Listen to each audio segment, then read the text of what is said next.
2 Coríntios, capítulo número 12. Verso de número 11.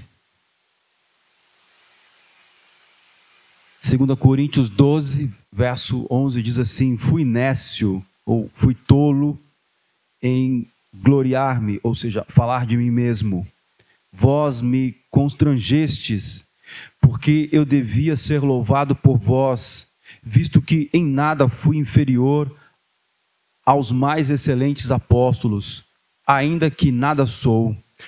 Os sinais do meu apostolado foram manifestados entre vós com toda a paciência, por sinais, prodígios e maravilhas, porque em que tendes vós sido inferiores às outras igrejas, a não ser que eu mesmo vos não fui pesado?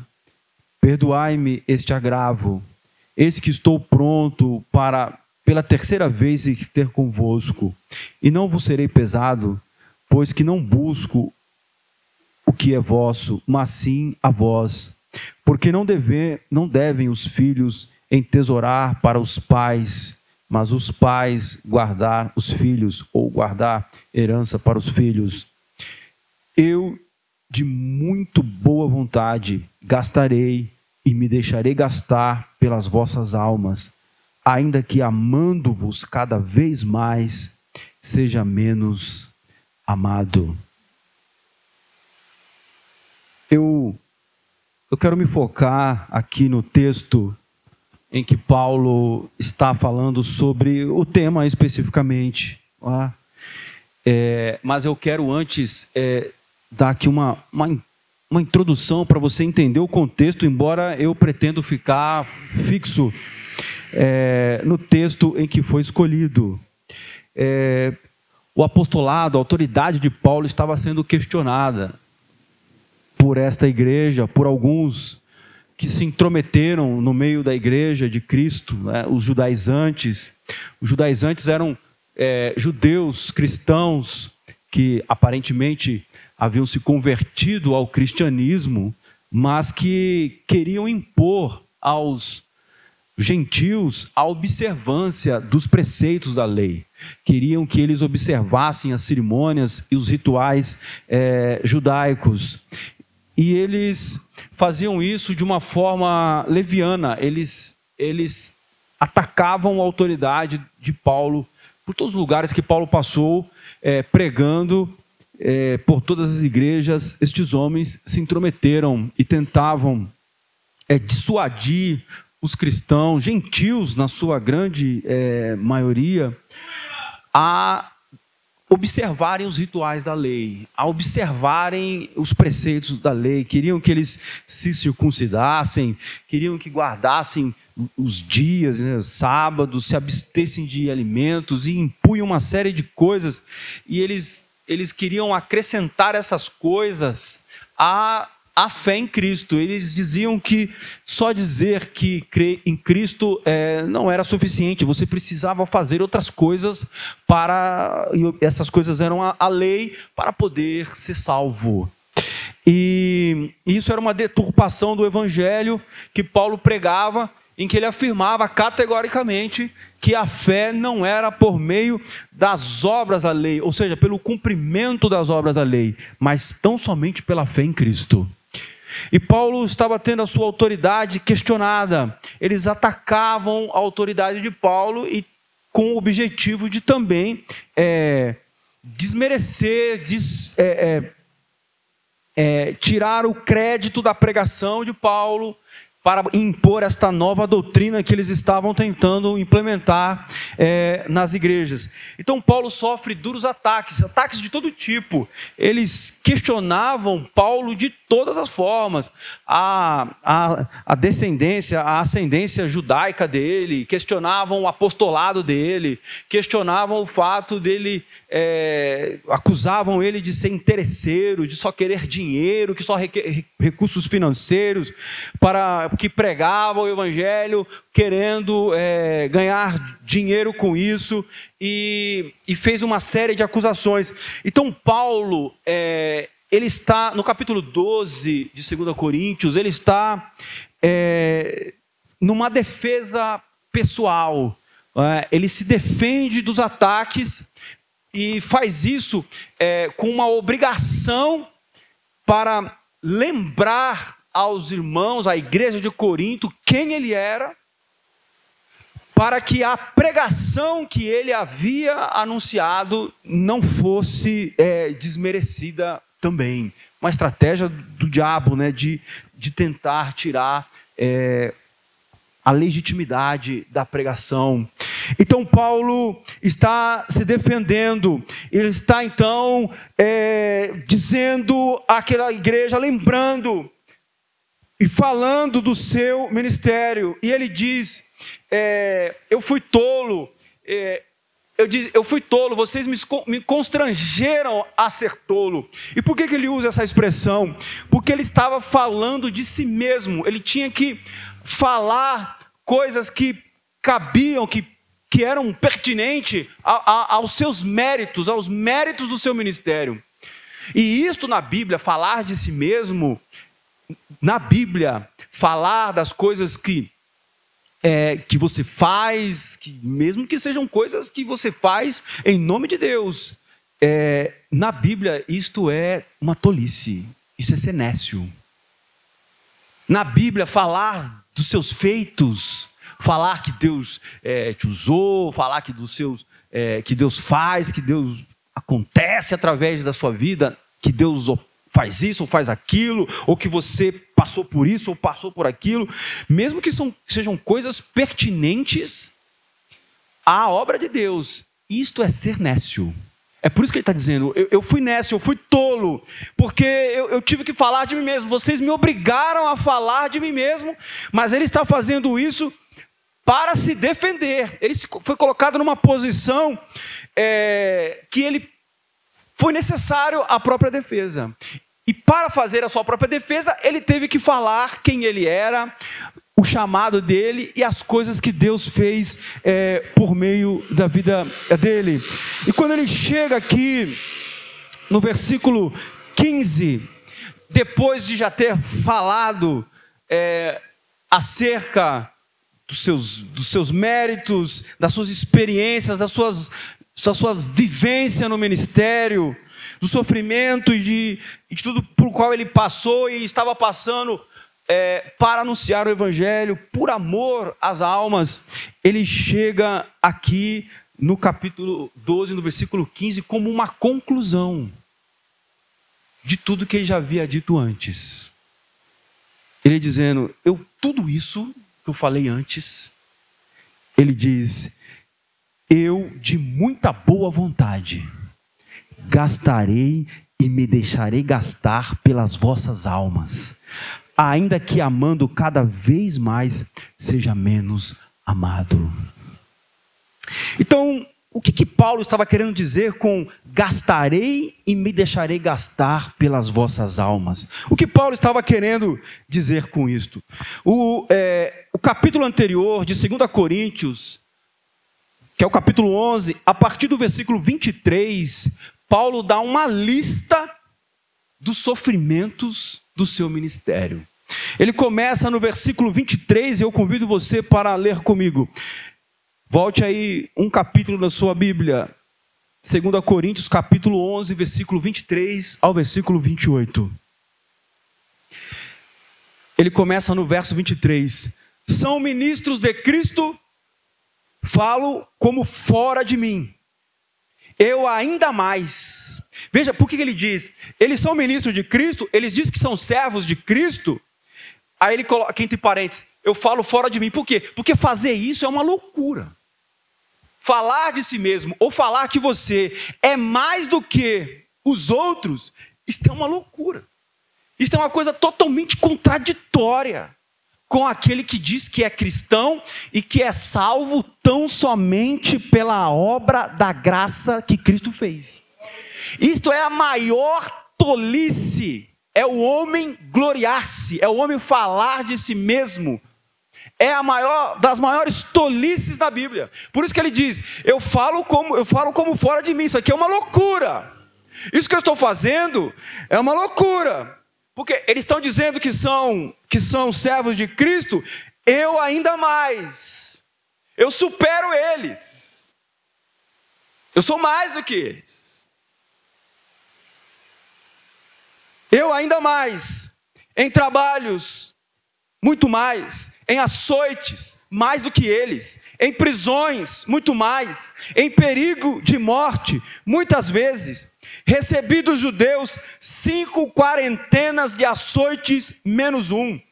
3 vezes fui açoitado com varas. 1 vez fui apedrejado. 3 vezes sofri naufrágio. 1 noite e 1 dia passei no abismo. Em viagens, muitas vezes. Em perigos de rios. Em perigos de salteadores. Em perigo dos da minha nação. Em perigo dos gentios. Em perigos na cidade. Em perigos no deserto. Em perigos no mar. Em perigo entre os falsos irmãos. Em trabalhos e fadiga, em vigílias muitas vezes, em fome e sede, em jejum muitas vezes, em frio e nudez, além das coisas exteriores, me oprime cada dia o cuidado de todas as igrejas. Os números de Paulo são impressionantes. Os números do sofrimento de Paulo são impressionantes. É impressionante, querido, que alguém sofra tanto, que tenha sofrido tanto por anunciar o Evangelho de Cristo, para servir a Cristo, para obedecer a Cristo, a obedecer o chamado de Cristo. Os números são impressionantes. Ele diz: 3 vezes sofri naufrágio. 1 noite e 1 dia passei no abismo. Atos capítulo 27 registra um naufrágio que não é um desses 3, porque quando ele escreve, quando aconteceu os fatos em Atos 27, provavelmente Paulo já tinha escrito essa carta aos Coríntios. Ele diz: eu sofri naufrágio 3 vezes.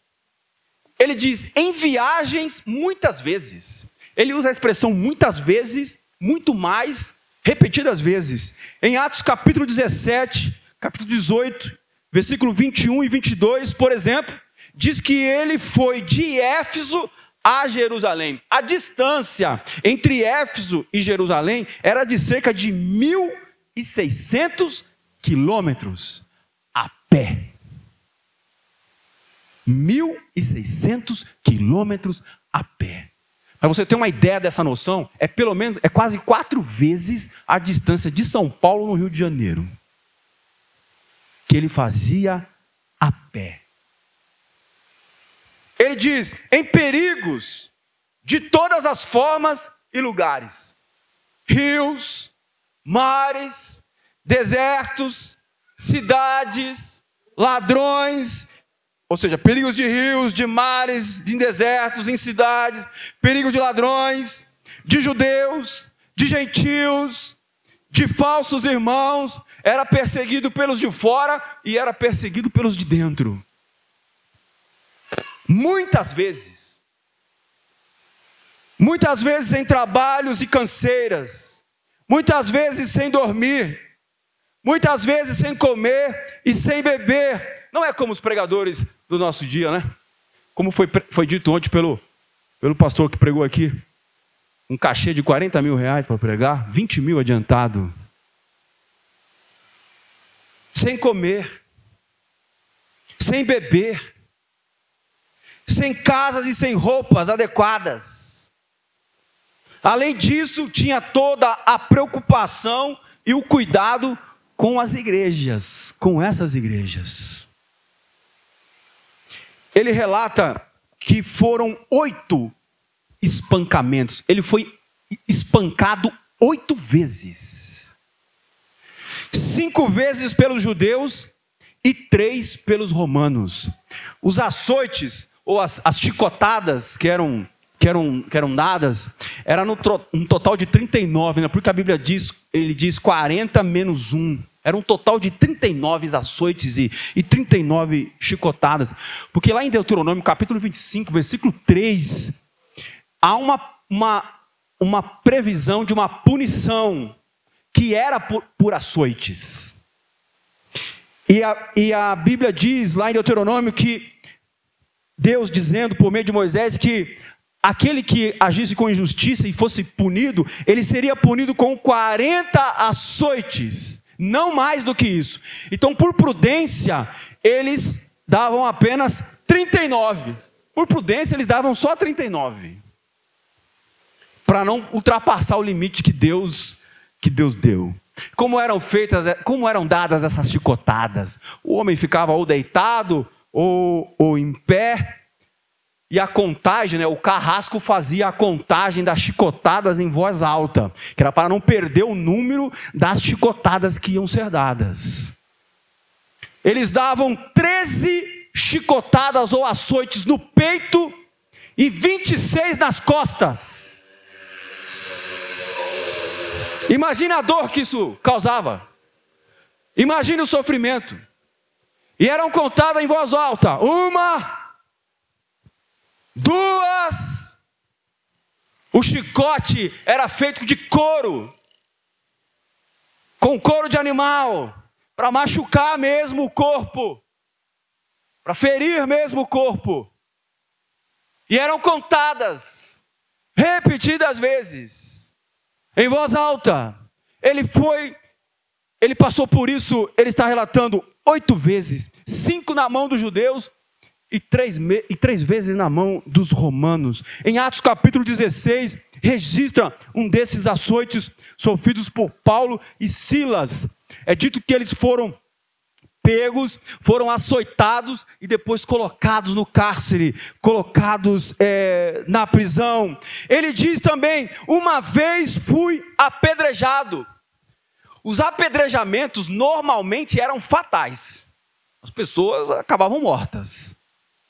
Estevão foi morto apedrejado. O primeiro mártir da história da igreja foi morto apedrejado.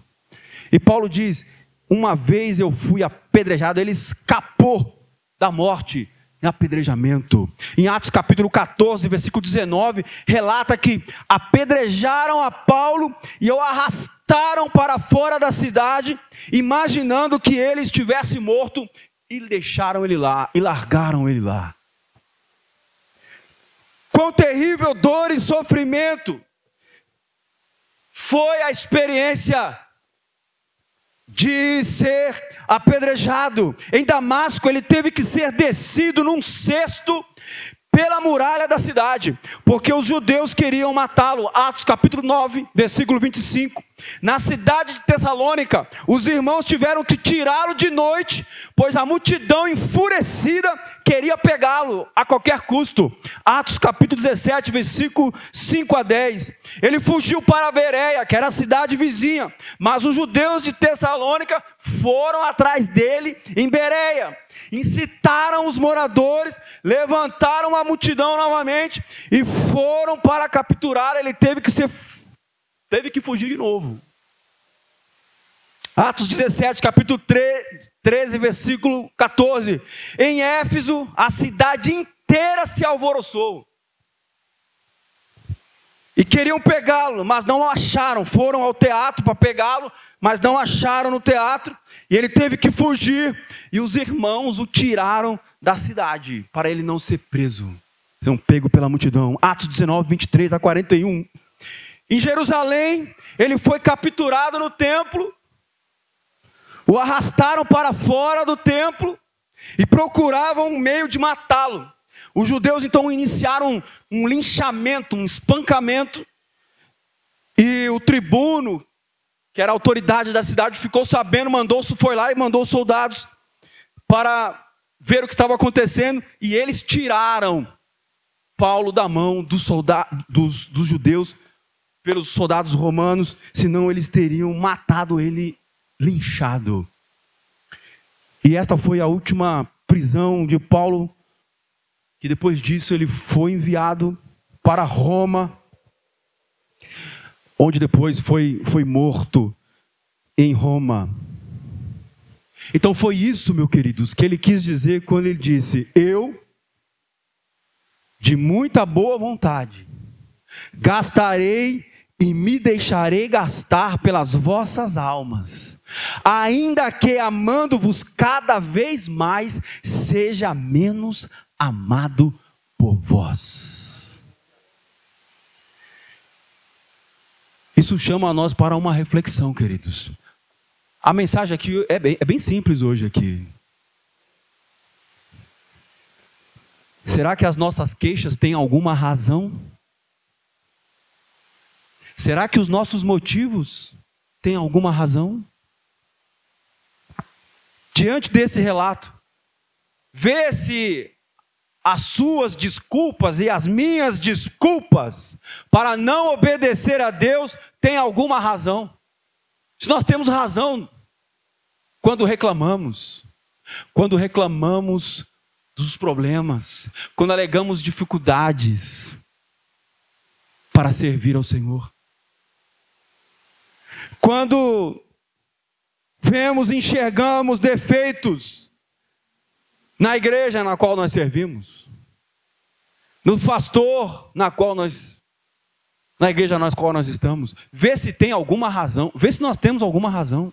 Como nós nos queixamos dos irmãos, quando nos queixamos uns dos outros, vê se há algum sentido para isso.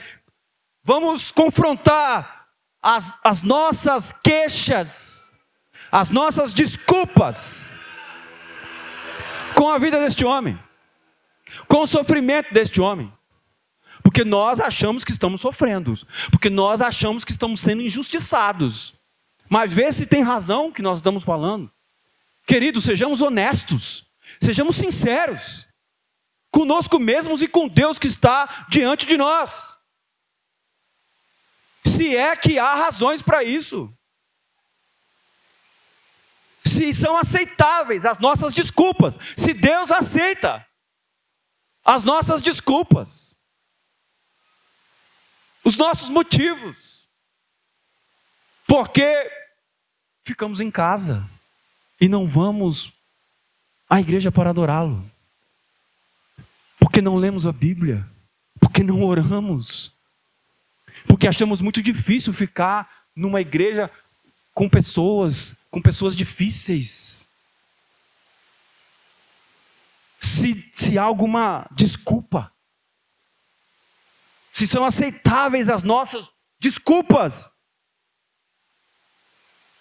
o que é perto disso? Aquilo que nós chamamos de sofrimento, de injustiça, será que são mesmo injustiças? Se nós estivéssemos diante do tribunal de Cristo, Ele aceitaria isto como desculpa? Imagina você para comparecer diante do tribunal de Cristo, e você está lá na fila, na tua frente está Paulo, você olha assim para os primeiros da fila, você vê lá Paulo, depois você vê Pedro, você vê Estevão, você vê Filipe, você olha e vê os profetas, Jeremias, Isaías, você ia ficar com vergonha, eu iria ficar com vergonha, nós ficaríamos envergonhados. As suas desculpas, a sua reclamação e a minha, nós iríamos logo nos desfazer delas, nós iríamos logo deixá-las de lado. Sabe o que você e eu faríamos? Ficaríamos calados, não falaríamos nada. Íamos fingir que nunca dissemos o que dissemos, que nunca falamos o que falamos, que nunca pensamos o que pensamos. Nós iríamos fingir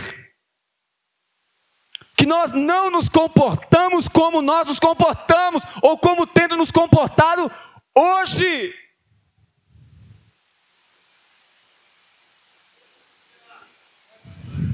Porque todos nós compareceremos diante do tribunal de Cristo.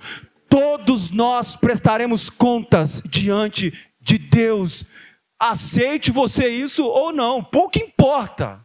Pouco importa se você considera que isso vai acontecer ou não. Isso é uma verdade. Deus é o Criador do universo. E a Bíblia diz que todo joelho vai se dobrar diante dEle.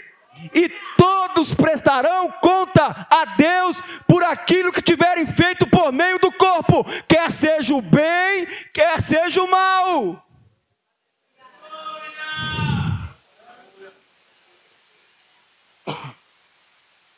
Em Coríntios, Paulo está falando de um sofrimento para anunciar Cristo, para anunciar o Evangelho. Ele está relatando toda a sua dor, todo o seu sofrimento, toda a perseguição sofrida. Ele está defendendo o seu ministério contra falsos acusadores, contra falsas acusações. Mas em Filipenses, ele está falando de um outro tipo de sofrimento, que eu quero também trazer aqui para você nesta noite. Ele está falando de um outro tipo de sofrimento, de outro tipo de dor. Filipenses capítulo 3, abra sua Bíblia comigo, versículo 4.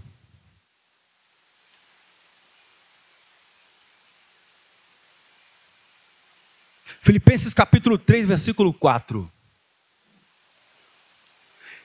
É verdade que eu também poderia pôr a minha confiança nessas coisas.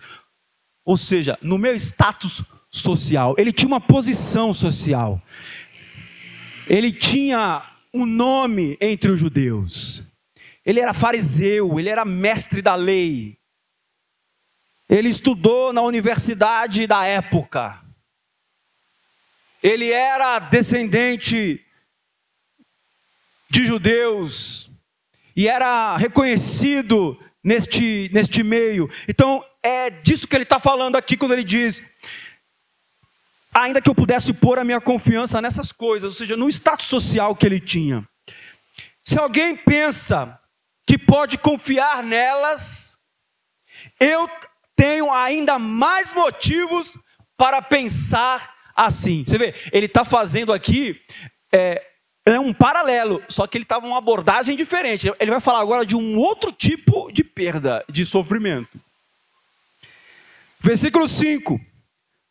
Fui circuncidado quando tinha 8 dias de vida.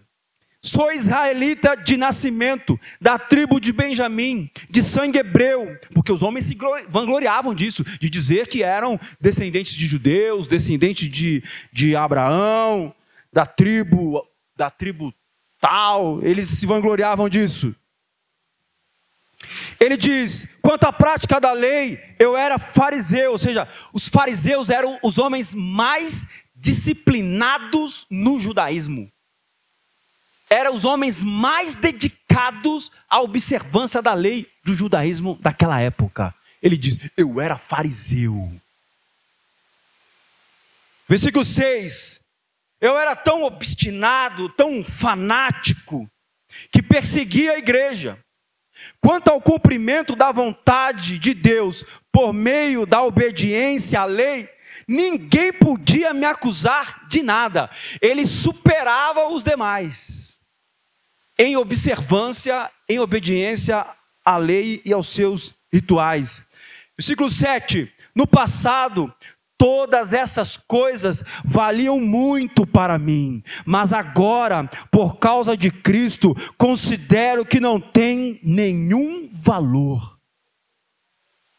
E não somente essas coisas, mas considero tudo uma completa perda, comparado com aquilo que tem muito mais valor, isto é, conhecer plenamente Cristo Jesus, o meu Senhor. Eu joguei tudo fora, como se fosse lixo, ou como se fosse esterco,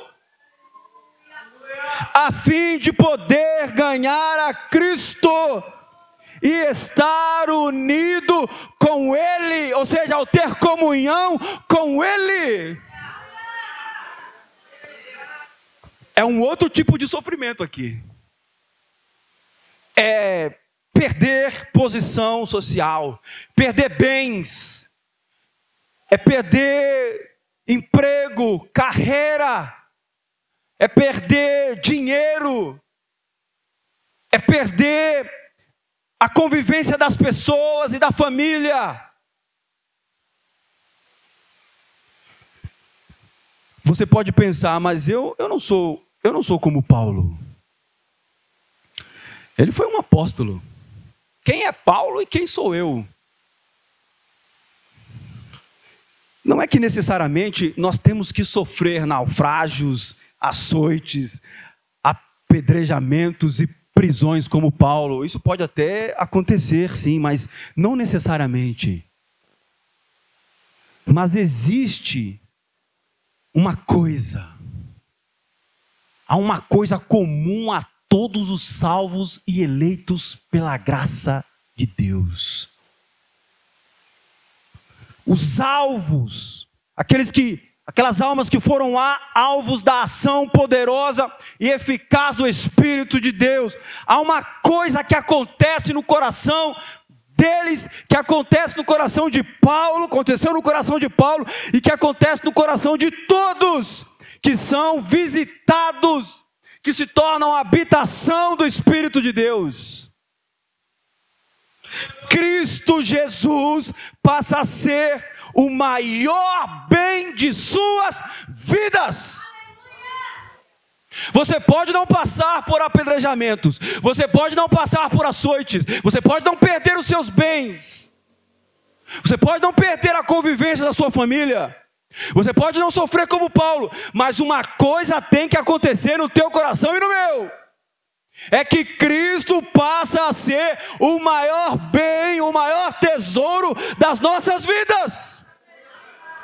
Isto é comum a todos que são chamados, eleitos, escolhidos e alcançados pela graça bendita de Deus. Cristo passa a ser o maior bem de suas vidas. A tal ponto, que eles são capazes de dizer como Paulo: eu, de muita boa vontade, servirei ao meu Salvador Jesus Cristo. Eu, de muita boa vontade, servirei ao meu Senhor e Salvador Jesus Cristo. Ainda que isto me cause perdas, ainda que para isto eu sofra, ainda que para isso eu passe tribulações, ainda que para isso eu sofra a rejeição das pessoas, ainda que para isso eu chore lágrimas, muitas lágrimas, eles passam a servir a Cristo de muita boa vontade, estão dispostos a não somente crer, mas também a padecer por Cristo, com Cristo, para Cristo. Renunciam suas próprias vontades, aceitam e suportam as dificuldades que isso lhes impõe, para fazer a vontade de Cristo e não a sua própria vontade. Sofrem a perda de tudo o que é necessário para ter comunhão com Cristo. É isso que significa: renuncie-se a si mesmo, tome a sua cruz e siga-me. Renunciar a nós mesmos significa renunciar à nossa própria vontade para fazer a vontade dele. E sofrer e carregar a cruz para fazer a vontade dele. E fazem tudo isso de muita boa vontade e com alegria transbordante em seus corações. Nós dizemos que Cristo seja exaltado. A Ele pertence toda a glória. A Ele pertence todo louvor. Ele é o Rei da glória. Ele é o Senhor. Ele é Rei dos reis e Senhor dos senhores. Ele tem todo o poder nos céus e na terra. Ele é soberano sobre tudo e sobre todos. Nós dizemos, quem tem Cristo tem tudo, quem não tem Cristo não tem nada. Agora na prática, meu querido, sabe como isso funciona? Eu renunciando à minha vontade para fazer a vontade dele. Se ele é rei, se ele é senhor, eu tenho que ser súdito, eu tenho que ser servo.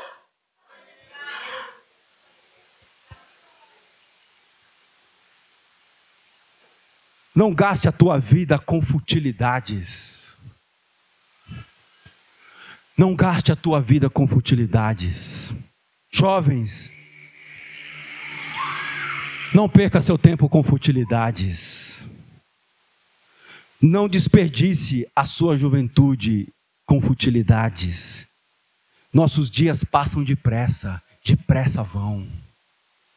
Logo estaremos na eternidade diante do nosso Criador e prestaremos conta perante Ele. Você pensa em aproveitar a sua vida? Você pensa em curtir o que ela oferece? Você gosta de fazer a sua vontade? O que você gosta? O que você gosta é o que te dá prazer? E você busca aquilo que te traz consolo, conforto e prazer nesta vida?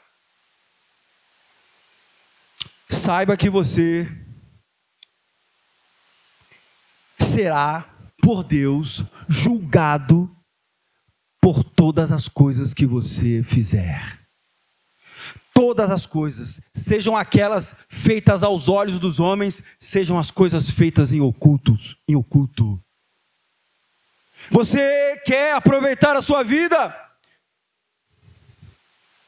Eclesiastes capítulo 12, o sábio disse, vai lá jovem, vai lá, aproveita a sua vida. Você quer se satisfazer no prazer e nos bens desta vida? Vai lá jovem, mas saiba de uma coisa, você vai prestar contas ao seu Criador de todas as coisas que você fizer, inclusive as coisas feitas em oculto. Qual é a mensagem de hoje? O resumo da mensagem para nossos corações é: arrependa-se enquanto é tempo. Arrependa-se enquanto é tempo. Volte-se para o teu Criador enquanto você pode achar Ele. Volte-se para Deus enquanto Ele está disposto a te receber de braços abertos. Não demore, não tarde em vir. Não tarde, os anos vão passar rapidamente, os dias depressa vão. Não pense que ficarão impunes os seus pecados, os seus erros, a sua negligência, o seu desprezo por Deus. Não pense que essas coisas não estão sendo contadas. Não pense que Deus não está levando em consideração isso. Porque Ele está. Arrepende-se enquanto você pode. Volte-se para Cristo, que deu a vida para a salvação dos homens, que deu a vida para perdão, que deu a vida para a libertação do pecado. Não gaste a sua vida com futilidades. Não desperdice o seu tempo. Busque ao Senhor, busque a Deus enquanto Ele está te chamando. Busque a Deus enquanto você pode ter com Ele comunhão. Busque a Deus enquanto você pode achá-lo. Não pense que o mundo e que o pecado é melhor do que o Senhor, do que andar com Ele. Não pense que o pecado e os prazeres terrenos são melhores. Não pense que você seguir a Cristo, você estará desperdiçando a sua vida, a sua juventude. É uma grande tolice pensar isto. Veja Paulo, ele tinha aqui uma vida inteiramente dedicada ao Senhor. E Deus não exige de todos nós sofrimentos como o de Paulo. Mas Deus exige de nós que nós venhamos abrir mão de tudo para segui-lo. Ele exige de nós que nós entreguemos tudo para segui-lo. E se temos a fé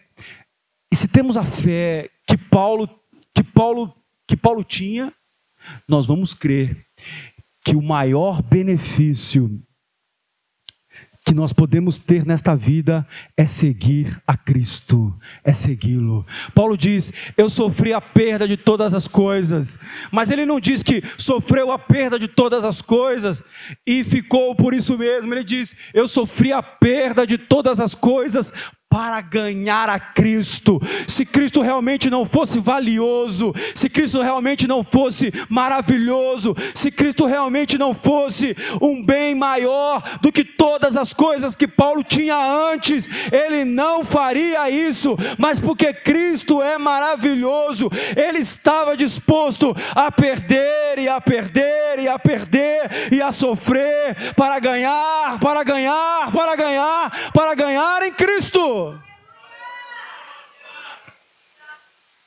Os discípulos de Jesus perguntaram para Jesus certa vez: nós deixamos tudo para seguir a Ti. Nós deixamos casa, nós deixamos nosso trabalho, deixamos família para seguir a Ti. O que vamos ganhar com isso? O que nós vamos ganhar? Jesus disse para eles: não há ninguém que deixe tudo para me seguir, que não ganhe 100 vezes mais em casas, em pai, em mãe, em filhos, em dinheiro, em bens terrenos. Agora presta atenção no que ele está dizendo: 100 vezes mais em casa. Isso não significa que Deus vai dar, que Cristo vai dar 100 casas para você, que Ele vai dar 100 pais, 100 mães, 100 filhos para você. Ele está usando uma metáfora. Jesus está usando uma metáfora, porque de dinheiro todo mundo entende, até criança entende de dinheiro, até a criança sabe que dinheiro tem valor. Jesus está usando esta metáfora, usando o dinheiro, usando os bens terrenos, mas para falar de uma coisa espiritual que só Ele pode dar. Aquela coisa que ele disse para a mulher lá no poço de Jacó: aquele que beber da água que ele der nunca mais terá sede, porque no seu interior fluirão rios de água viva que saltarão para a vida eterna. Entende isso? Ele está falando de algo espiritual que é dado pelo Espírito de Deus, e porque é dado pelo Espírito de Deus, tem mais valor do que qualquer coisa neste mundo. Ele disse: eu deixo-vos a minha paz vos dou, não a dou como o mundo a dá. A paz que Ele dá é sobrenatural, é produzida pelo Espírito Santo de Deus, pela comunhão. É disso que Paulo está falando. Eu sofro perdas para ganhar Cristo. Para quê? Para ganhar esta paz, para ter esta paz, esta comunhão. Não é a paz do mundo, não é a paz de posse de bens materiais, não é. Essa é a paz que o mundo dá.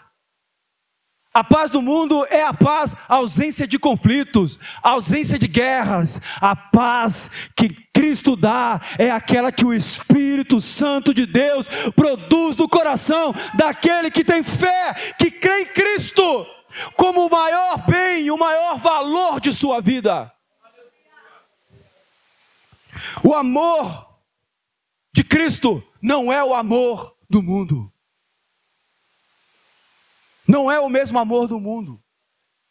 Em Romanos capítulo 5, ele diz que o Espírito Santo de Deus derrama o amor de Deus em nossos corações. Esse amor que vem de Deus é o amor dado pelo Espírito Santo de Deus. Não é amor comum, não é o amor natural. É o amor que o Espírito Santo de Deus derrama. É disso que Paulo está falando. É por isso que ele podia dizer para aquela igreja que estava criticando, aquela igreja que estava afrontando. Havia homens levianos, aquela igreja que estava desprezando a Paulo. Ele podia dizer: embora eu seja menos amado, eu amo ainda mais. Porque não era o amor natural, era o amor de Deus, o amor de Cristo, produzido pelo Espírito Santo de Deus. É por isso que ele podia dizer: eu vou gastar a minha vida, eu me deixarei gastar pelas vossas almas, ainda que, amando vocês cada vez mais, eu seja menos amado. Isto é uma coisa que não acontece naturalmente, meus irmãos. O homem, naturalmente, perde a paciência rapidinho. Nós perdemos a paciência rapidinho com pessoas que nos desprezam. Perdemos o interesse rapidamente. Não queremos falar, não queremos andar, não queremos caminhar com pessoas que nos desprezam, que nós julgamos, não nos trata como deveríamos ser tratados, como julgamos que merecemos. Não é assim? Isto é o homem natural. Mas o que Paulo está dizendo aqui não é uma coisa natural, é sobrenatural. O que ele está falando aqui não é uma coisa comum. O que ele está dizendo aqui é uma coisa que só o Espírito Santo de Deus produz no coração do homem. Que sendo menos amado, ame ainda mais. Alegria também. Alegria também que Cristo dá não é a alegria natural. Agora, você precisa crer nessas coisas. Como Paulo creu, como abandonou todo o conforto da vida que ele tinha para buscar e seguir a Cristo e fazer a vontade dele. Você precisa crer nisso também. Você precisa crer que você, padecendo e sofrendo por Cristo, você vai obter muito mais do que se você se dedicasse só a você mesmo. Se você satisfazesse somente as suas vontades. A questão aqui está fundada na fé. Esta vida de dedicação, esta vida de renúncia, ela está firmada na fé em Cristo, na fé em nosso Senhor Jesus Cristo, naquilo que Ele pode dar, na comunhão com Ele, que é superior a qualquer outra coisa neste mundo. O homem só experimenta isso quando ele crê. Quando ele crê e está disposto a padecer e a renunciar a si mesmo para servir a Cristo. Esse é o nosso problema, queridos. Esse é o nosso problema. No final das contas, esse é o nosso problema. Não queremos padecer para seguir a Cristo. Talvez estejamos dispostos a abrir mão de algumas coisas, a oferecer algumas coisas, mas outras não. O nosso conforto, um pouco do nosso conforto, mas não o suficiente para ter com Ele comunhão. Este é o nosso problema. Por que falta desejo de servir a Cristo? Por que estamos desmotivados a servi-lo? Por que estamos desanimados? Por que estamos tropeçando em muitas coisas? Por que estamos achando que nada acontece, ou que nada vai acontecer, ou que nada vai mudar? Porque está faltando esta fé que nos leva a padecer para servir a Cristo. Renunciar a nós mesmos. Talvez podemos estar ou ter experimentado em algum grau o gozo da alegria, dessa paz, dessa promessa. Mas porque a nossa dedicação é pequena, poucos frutos colhemos. Aquele que semeia pouco, pouco também ceifará. Se semeamos pouco no reino, vamos colher pouco. Se semeamos pouco na obediência, semeamos pouco na renúncia, semeamos pouco no temor, na busca da presença do Senhor, vamos colher pouco também. Isso vai explicar porque essa apatia, esse desinteresse, vai explicar porque esses tantos de tropeços, essa vida espiritual que não flui, essas bênçãos em nossos corações que não fluem. A explicação, meu querido, é o quanto temos semeado. E o quanto temos semeado significa o quanto temos crido realmente.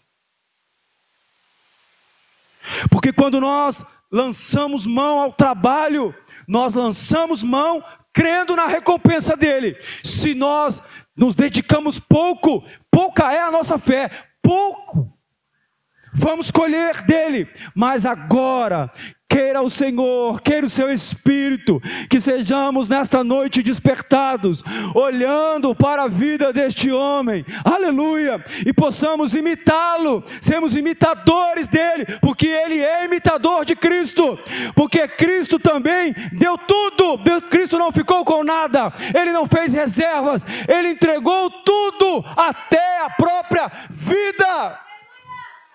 Você quer mais de Deus? Você quer mais de Deus? Se movimente, meu querido, se dedique a Ele, abandone o pecado, abandone as distrações e busque a sua face, busque a sua presença, semeie para você colher, porque o Espírito Santo de Deus, Ele quer encher os corações da presença, do gozo e da alegria que há em Cristo nosso Senhor.